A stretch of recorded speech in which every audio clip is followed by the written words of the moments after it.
अस्सलाम वालेकुम नाज़रीन, मैं सैयदा नाहिदा खत्री, आप देख रहे हैं NQ24 न्यूज़। दिल्ली जंतर मंतर में ऑल इंडिया मजलिस-ए-मुस्लिमीन के chief Hyderabad MP barrister Saduddin Owaisi ने all India Muslim personal law board के साथ मिलकर वक्फ अमेंडमेंट बिल 2024 के खिलाफ प्रोटेस्ट किया और इस प्रोटेस्ट के दौरान बैरिस्टर सदुद्दीन अवैसी ने बयान देते हुए कहा कि जब कोई मंदिर की कमेटी बनती है तो हिंदू भाइयों को मेंबर बनाया जाता है, गुरुद्वारा की कमेटी बनती है तो सिख भाइयों को ही मेंबर बनाया जाता है, तो फिर मुस्लिम वक्फ बोर्ड कमेटी के मेंबर्स में गैर मुस्लिम को शामिल क्यों किया जाएगा। इस बात पर आवाज उठाई और कहा कि नरेंद्र मोदी जी इस तरह के बिल पास करवाकर हिंदुस्तान के हालात खराब करने की साजिश कर रहे हैं। आइए इसी रिपोर्ट हम आपको दिखाते हैं। मैं मोहतरम जनाब असदुद्दीन अवैसी साहब से गुजारिश करता हूँ कि वो तशरीफ़ लाएं, अपनी बात रखें। आपने JPC में अपनी बात ताकत से रखी, पार्लियामेंट में भी रखी। अब असदुद्दीन अवैसी साहब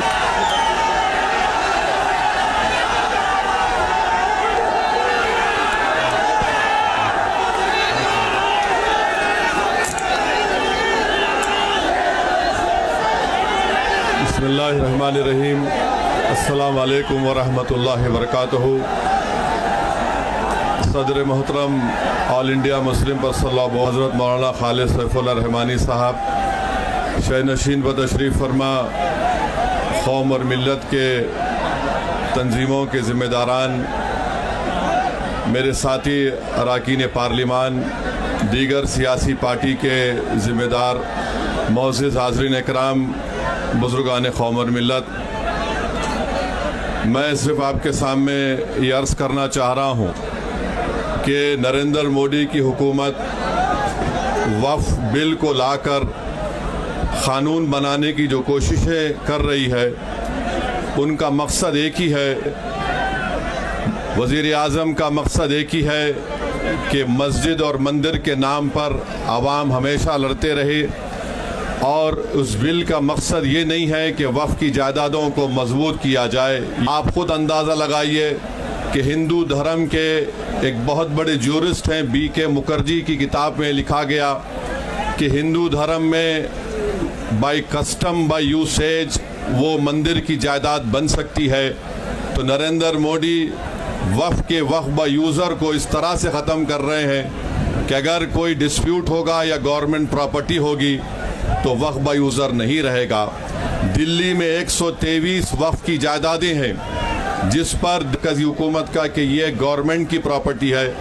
कलेक्टर को इख्तियार देने का मतलब यही है कि कलेक्टर हुकूमत के हक़ में फ़ैसला देगा।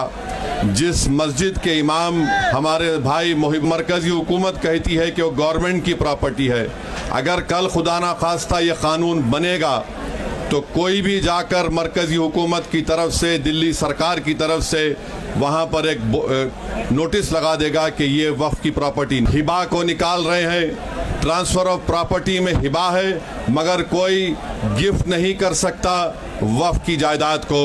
नरेंद्र मोदी आजकल भारत के हमारे फजीलतुश शेख बने हुए हैं और ये बता रहे हैं कि अगर कोई मुसलमान होता है तो उसको 5 साल तक वो वक्फ को नहीं दे सकता है। ये कहाँ से इनको मालूम हुआ, कौन से फ़िक़्ह ये की किताब में लिखा गया? तो इनका मकसद एक ही है कि भारत के मुसलमानों से उनकी सियासी और मजहबी शनाख्त को छीन लिया जाए। मैं आपको छीनना, इवैक्यू प्रॉपर्टीज़ को छीन लेना, ये मकसद नरेंद्र मोदी की हुकूमत का है। और हम कॉशन कर रहे हैं चंद्रबाबू नायडू को, हमारे पासवान साहब को और नीतीश कुमार तक कायम रहेगी अगर आप इस वक्त नाजुक वक्त में इस बिल की तायीद करेंगे तो आपको मुसलमान कभी नहीं माफ़ करेगा, क्योंकि आपकी तायीद की वजह से ये बिल क़ानून बनेगा।